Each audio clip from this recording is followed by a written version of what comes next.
Yo, what's going on YouTube? It's your boy Light back with another YouTube video. And in today's video, we're going to be doing What If episode number 6 here, review on the channel. So yeah, another Wednesday, another episode of What If. Of course, spoiler warnings for the recent episode of What If here in episode number 6. So yeah, it's just a quick spoiler warning. So yeah, anyways, let's get into it. So yeah, this episode, the question of the video, or the question of the episode is, what if Killmonger saved Tony Stark? I was highly anticipating this episode.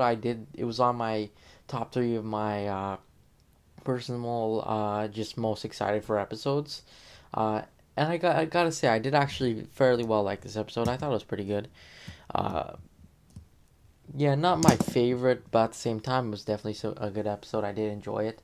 And I enjoyed the mystery and everything too of it, the aspect. It just, again, I'll get into my critiques a little bit later, but I mean it's mostly positive. Yeah. Anyways, so yeah. Again, the what if episode was what if Killmonger saved Tony Stark. Basically, what they mean by that is back in Iron Man 1, when originally Tony Stark was about to get kidnapped by the Ten Rings. Basically, they're and that whole thing, and then he goes on to become Iron Man, of course, from that sequence because he builds Mark One and everything, and yeah. But in this case, instead of when Tony Stark, all those army soldiers are dying and everything, Tony Stark is in the middle of the thing about to get kidnapped, but then Killmonger comes out of nowhere and actually saves him. So that's interesting, a little plot twist there. And then Killmonger and Tony Stark kind of become friends and stuff like that. Tony Stark feels as if he pretty much like owes him a lot because he just basically saved his life and everything. So that did happen and everything, which was pretty interesting. Some quite quick twists in the episode. First of all, the events of Iron Man 1 never happened, just in the sense that as soon as they came back, Tony Stark held a press conference, and then one of the ladies, who was the lady from Iron Man 1, who's like the reporter slash Justin Hammer's girlfriend in Iron Man 2, uh, basically was like, how did you know? And then Killmonger was basically like, yeah, I did know. I found plans of the Ten Rings hiring being hired to basically kill Tony Stark, and they were hired by Obadiah Stane. So basically, he got arrested. So that was interesting to see. And then throughout the episode, they were kind of questioning exactly what was going on. And then eventually, like, Killmonger's like giving him vibranium, like he gave him his vibranium ring and stuff like that, and all that. And then he ended up making robots and stuff and weapons. Uh, then they ended up wanting to get a little bit more vibranium, but they couldn't do it, so they sent instead Colonel Rhodey basically to go and go to the mission with Eucili's Claw. And then they basically bought the vibranium, but then the Black Panther showed up, basically beat up all Claw's men and everything. And then all of a sudden, Killmonger comes out of nowhere and completely radar blasts Rhodey and Black Panther. And then he ends up killing them both, basically. So, yeah. Then he comes with a deal for the vibranium, makes a huge vibranium army, infiltrates Wakanda, and we kind of end in the end we see him kind of like being a mastermind and basically masterminding America and Wakanda to be at kind of like a war a little bit and want to destroy each other. So that happens, and yeah. Then in the end, we end up seeing like Shuri and Pepper actually team up and try and see if they could stop him. So that was pretty interesting episode. I did like. I have definitely a lot of thoughts about this episode.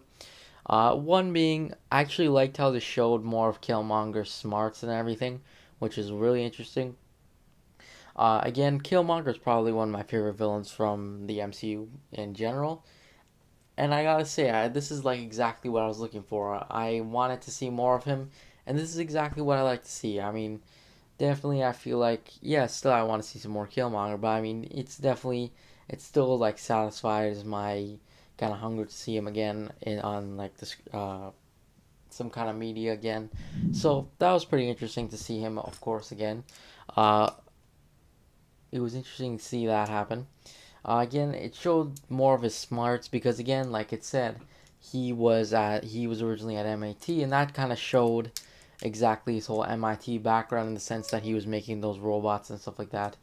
Oh yeah, and one important detail I forgot from the recap: he ends up actually killing Tony Stark too. So yeah, uh, so that was interesting to see that kind of happen. In a sense, I also found it quite interesting to see like how he's like basically masterminding. Nobody else really noticed him, which is interesting. Other than Tony Stark, but he ended up taking care of him no problem basically. Uh, and like he's masterminding behind Americans and also the Wakandans in the sense that he even has Ross fooled, which is actually pretty interesting too. Again, that show goes off like his training and everything, which is really cool. This showed off basically everything Killmonger. I would say this is a Killmonger themed episode, even though it's kind of a Tony Stark themed episode. I feel like it's more of a Killmonger episode. And yeah, uh, just I thought it was an all around good episode. Again, Chadwick Boseman actually was back to voice Black Panther again, so it's always good seeing him again on portraying Black Panther again. I believe that's his third time playing him in this What If series, or voicing him. So yeah, all the other actors for everyone else came back too. I'm pretty sure, except I don't think Gwyneth Paltrow came back. I don't think she came back, but like Michael B. Jordan was back to play Killmonger and everything. So yeah. Uh, Again, pretty interesting and stuff like the masterminding and stuff like that. That was pretty interesting. Same with like you didn't know it was exactly gonna happen. Like me personally, I actually thought I believed maybe that Killmonger could turn good or something. But then in the end, he just ends up basically he just turning a little bit evil here, and he's too caught up behind grief. Kind of that's like I'm pretty sure that's his problem, honestly. So it's interesting again to think about his like whole motives and stuff after that. But anyways, again, my only critique is personally I just wish it was longer. I wish we could maybe get see like a part two or something, because I think it's well deserved. I mean, I kind of have like a prediction of what might happen. Maybe we'll do part twos to everything in season two. I don't know, but I hope they do some part twos to certain things, or at least show some culminative event or something, because I think they will. I think they might do something with the show and like maybe Doctor Strange 2 or something. I don't know.